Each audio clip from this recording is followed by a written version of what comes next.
Bienvenue sur Africa 24 dans cette nouvelle édition du 12-15. Voici les titres de l'actualité. Reconduction du président sortant ivoirien, Alassane Ouattara a été réélu dès le premier tour avec 83,66% des suffrages pour 5 ans, a annoncé mercredi la commission électorale. Nous reviendrons plus en détail sur ces résultats. La deuxième édition du Forum économique de la francophonie s'est tenue ce mardi à 27 octobre en France. Le débat autour du concept de la francophonie économique s'est poursuivi. Nous reviendrons sur la vision du président sénégalais Macky Sall, notamment concernant le développement durable. Démantèlement en République démocratique du Congo d'un nouveau réseau de détournement des salaires de fonctionnaires. Il déviait le système de bancarisation des paix mis en place par le gouvernement. Alassane Ouattara, 73 ans, récolte 2 118 229 voix, soit 83,66% des suffrages. Le président sortant de la Côte d'Ivoire a été réélu pour 5 ans donc à la tête du pays, et ce dès le premier tour du scrutin qui s'est déroulé ce dimanche. Ajoutons que le taux de participation est établi à 54,63% selon les résultats officiels annoncés ce mercredi par la commission électorale indépendante. On écoute tout de suite les précisions de Youssouf Bakayoko, président de cette institution électorale. Inscrits 6 301 189. Votants 3 330 928. Suffrages exprimés 3 129 742. Taux de participation 54,63. Ont obtenu Alassane Ouattara 2 118 229, soit 83,66%. Konan Kouadio Siméon 22 117, soit 0,71%. Lagou Adjoa Henriette 27 759, soit 0,89%. Affi-Niessan Pascal, 290 780, soit 9,29%. Essi Amara, 6 413, soit 0,20%. Bani Konachal, 8 667, soit 0,28%. Mamadou Koulibaly, 3 343, soit 0,11%. Kouadio Konabertin, 121 386, soit 3,88%. Kwangwa Jacqueline Claire, 12 398, soit 0,40%. Nyamro Kakou, 18 650, soit 0,60%.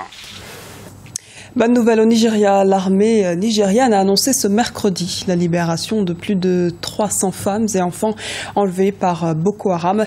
Ce sont exactement 338 personnes retenues en captivité par les terroristes qui ont été secourus lors d'opérations menées mardi dans la région de la forêt de Zambiza, un fief des rebelles islamistes de Boko Haram dans le nord-est du Nigeria. Une opération similaire avait déjà permis en septembre dernier de libérer 241 personnes. Le Forum économique de la francophonie s'est tenu ce 27 octobre à Paris, en France. L'occasion pour les chefs d'État africains de rappeler l'importance de la coopération économique au sein de l'espace francophone. Aucune action concrète en ce sens n'a été enregistrée depuis plus d'un an. La zone espère ici amorcer une véritable dynamique de croissance, comme nous l'explique Arwa Barkala. La deuxième édition du Forum économique de la francophonie s'est tenue ce 27 octobre 2015 à Paris, capitale française. Le président sénégalais Macky Sall, qui participait à ce grand rendez-vous francophone, a rappelé la nécessité d'un développement durable axé sur la protection et la préservation de l'environnement. Et puis, il y a la question centrale de l'énergie. Vous l'avez rappelé, Laurent Fabius, au cœur de l'économie et du changement climatique. Nous sommes soucieux de modes de production à la fois économiquement efficaces et écologiquement viables pour sauver la planète. En même temps, il faut tenir compte des besoins de croissance. et de compétitivité, en particulier pour les pays en développement comme les nôtres. Le président Macky Sall a également rappelé les engagements contraignants sur lesquels les pays développés doivent s'engager pour que la conférence des Nations Unies sur le climat COP21 soit profitable à tous. Bientôt, avec la COP21, nous allons vraiment parler de cet accord contraignant qui devra pousser les plus grands États pollueurs et pousser le monde entier à travailler vers l'atténuation et la réduction de l'émission de gaz à effet de serre, mais aussi cela passe par une réussite de la transition énergétique. Donc les pays qui sont très pollueurs doivent réduire leur consommation, leur mode de consommation. Les pays qui sont en croissance et qui sont en développement doivent éviter d'emprunter les mêmes voies. Les chefs d'État membres de l'ONU se retrouveront de nouveau à Paris dès le 30 novembre et ce jusqu'au 11 décembre 2015 afin de sceller un nouvel accord sur le climat. Tension palpable à quelques mois des élections législatives et présidentielles en Ouganda. L'opposition dénonce les violences policières lors de manifestations ou meetings. S'ajoutent à cela des arrestations et interpellations injustifiées selon elle. Les explications d'Idelat Mirabel Bissou. En Ouganda, l'opposition dénonce la violence policière à la veille de l'élection présidentielle de 2016. Les élections législatives et présidentielles sont prévues au premier trimestre 2016. Le président Yoweri Museveni, 71 ans, est à la tête du pays depuis 1986 et est largement pressenti pour remporter un autre mandat de 5 ans. L'opposition se plaint régulièrement des fraudes électorales, des accusations rejetées par le gouvernement. Si le président Museveni quitte maintenant, on se souviendra du gaz lacrymogène dans la rue, de la répression de l'opposition. S'il y a eu plus de 19 rébellions, c'est parce que le président Museveni n'a pas été en mesure de garder ce pays dans une paix totale. À plusieurs reprises, les rassemblements publics de l'opposition ont été dispersés par des salves de gaz lacrymogène. L'opposition estime que la liberté d'expression est étouffée. Nos droits en tant que citoyens n'ont pas changé. Nous sommes un parti politique reconnu dans ce pays. Nous avons des activités légitimes au sein de notre parti, y compris l'obtention de nos candidats à tous les niveaux qui est en cours.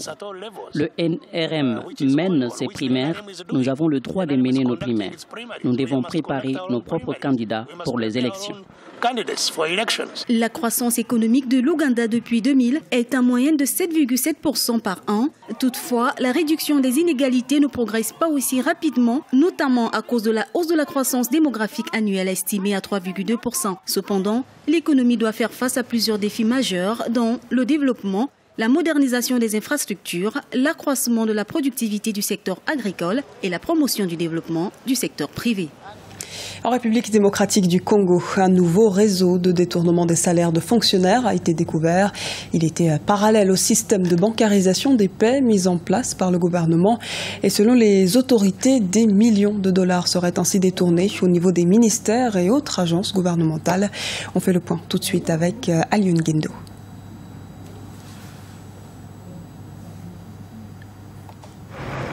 Nouvelle affaire de détournement des paies de fonctionnaires en République démocratique du Congo. C'est ce qu'a découvert le ministère du budget de la RD Congo, malgré sa décision de bancariser le paiement des salaires. Une découverte qui survient après un contrôle du ministre d'État du budget congolais, Michel Bongongo, auprès des administrations de l'enseignement et de la santé publique. Plus de 11 millions de dollars auraient été détournés dans ces secteurs lors du 3e trimestre à Kinshasa, la capitale du pays. Cette enquête qui a été menée par le ministère du budget qui découvre effectivement qu'il y a la fraude sur le salaire des fonctionnaires.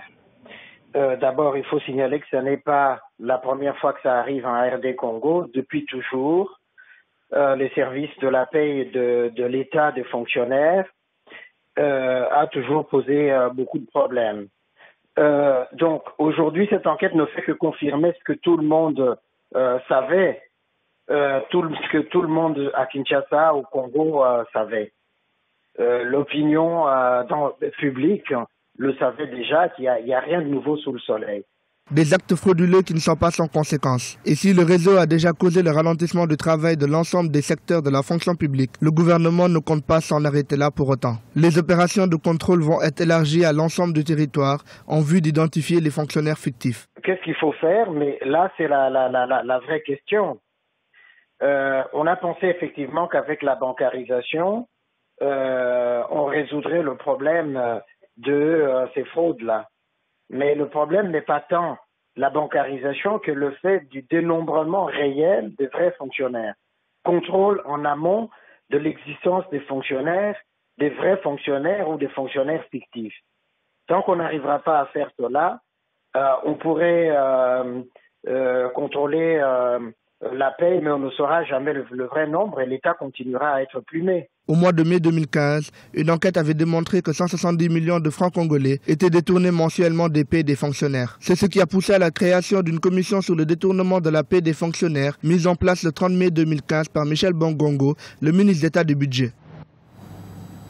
C'était le journal de la rédaction. Merci de nous avoir suivis.